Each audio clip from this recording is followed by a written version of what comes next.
जब सभी फ्रेंड एक रोचक यात्रा पर निकलते हैं, वे सब तूफान में हंस रास्ता भटक जाते हैं और सभी एक दूसरे को ही दोष देने लगते हैं। कुछ देर बाद अचानक उनकी कार एक अजीब सी जगह पर रुकती है, जिसके चारों ओर एक सर्कल में तूफान था, पर गोले के बीचों बीच का माहौल एकदम शांत होता है, जिसे देखकर सभी चौंकते हैं, लेकिन तूफान से बचने के लिए वहीं पर रुकने का फैसला करते हैं। जब सभी अंदर जाते हैं, उनके साथ अजीब चीजें होने लगती है। घर पर कोई नहीं था। अचानक से कुछ पलों में सूरज ढल जाता है और समय अजीब तरह से बदलने लगता है। उनके सामने कई सारे मिसिंग पोस्टर थे। यह देखकर सभी घबरा जाते हैं। तभी घर के बाहर से कुछ आवाज आती है। जब वे देखते हैं तो कोई उनकी कार चुराकर जोर जोर से एक्सीलेटर दे रहा था। डर के मारे सभी घर के अंदर चले जाते हैं और फोन ढूंढने लगते हैं। जब वे पुलिस से कांटेक्ट कर ही रहे थे, तभी घर के अंदर कोई मास्क मैन आता है और उनके एक साथी को मार देता है। तब नीना को एहसास होता है ऐब को गए हुए बहुत समय हो गया। वो उसे ढूंढने जाती है और कमरे का लाइट चालू करती है।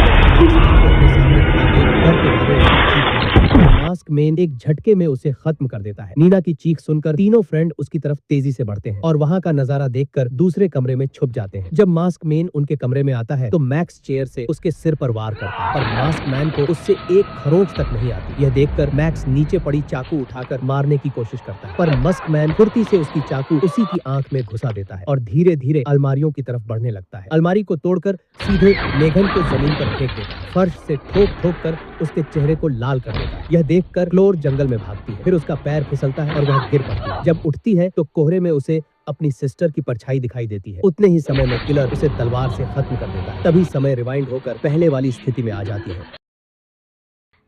हमें फंसा लिया है क्या? उसने मतलब किसने?